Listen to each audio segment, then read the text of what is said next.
A'udzubillahi minasyaitonirrajim. Bismillahirrahmanirrahim. Alhamdulillahirabbil alamin wassalatu wassalamu ala asyrafil anbiya wal mursalin wa ala alihi washabihi ajma'in. InsyaAllah pada video ini saya ingin berkongsi nasihat. Mana nasihat ini saya ambil daripada nasihat Luqman Al-Hakim kepada siapa? So tentunya ditujukan kepada puteranya sendiri. Dan nasihat ini telah dirakamkan dalam kitab agung Allah Subhanahu Wa Taala, iaitu kitab Al-Quran pada surah Al-Luqman. Jadi sebelum saya pergi terus kepada topik yang utama, sukalah kiranya saya ingin memetik satu ayat dalam Al-Quran, firman Allah Subhanahu Wa Taala, ba'da a'udzu billahi minasyaitonir rajim, wa laqad atayna Luqman al-hikmah, ila akhir ayat. Maksudnya, dan sesungguhnya kami telah beri kepada Luqman hikmah, kebijaksanaan. Surah Luqman ayat ke-12.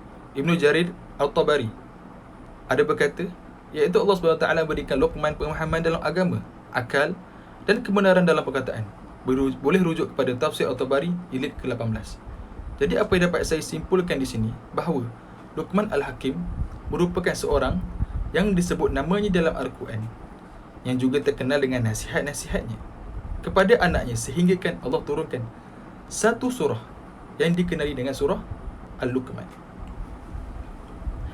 Terdapat pelbagai pendapat ahli tafsir iaitu mengenai sejarah Luqman Al-Hakim ini.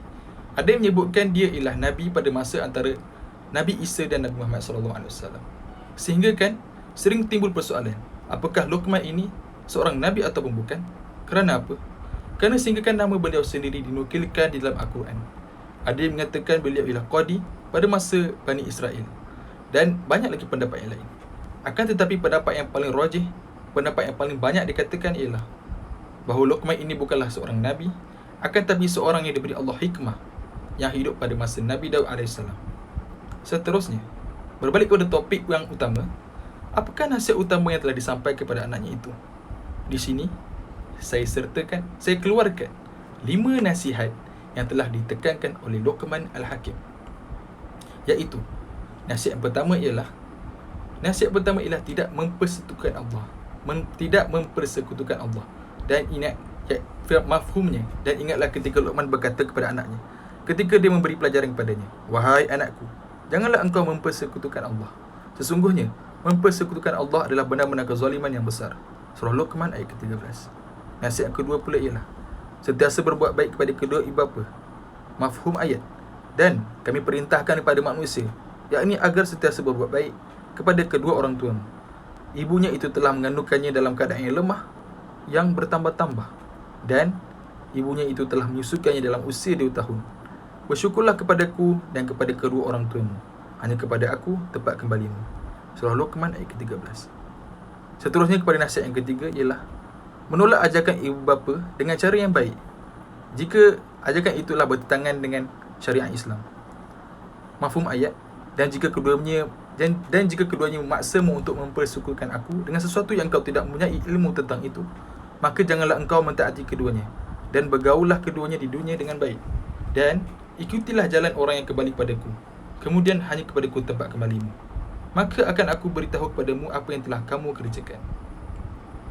Surah Luqman ayat ke-15. Nasihat yang keempat pula ialah Allah Subhanahu Wa Taala akan membalas setiap perbuatan kita, walaupun sekecil zarah.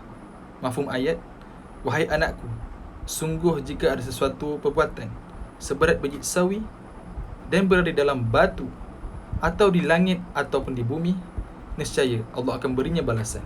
Sesungguhnya Allah itu maha halus lagi maha teliti. Surah Luqman ayat ke-16. Dan poin yang terakhir, nasihat yang kelima ialah melaksanakan solat, amar ma'ruf nahi munkar, dan sabar menghadapi setiap ujian. Mafhum ayat, wahai anakku, laksanakanlah solat dan suruhlah manusia berbuat yang ma'ruf, dan cegahlah mereka dari perkara yang mungkar, dan sentiasa bersabarlah terhadap apa yang menimpamu. Sesungguhnya yang demikian itu termasuk perkara yang penting. Surah Luqman ayat 17. Demikianlah 5 nasihat yang penuh hikmah, dan beruntungnya beliau kerana namanya diabadikan dalam risalahnya, yakni risalah Al-Quran, dan menjadi tatapan oleh umat Islam sepanjang zaman. Bahkan nasihat yang diungkapkan ini kepada puteranya ini turut menjadi pengajaran dan panduan berguna buat para ibu bapa dalam mendidik anak pada masa kini. Sekian, wabillahi taufiq wal hidayah. Wassalamualaikum warahmatullahi taala wabarakatuh.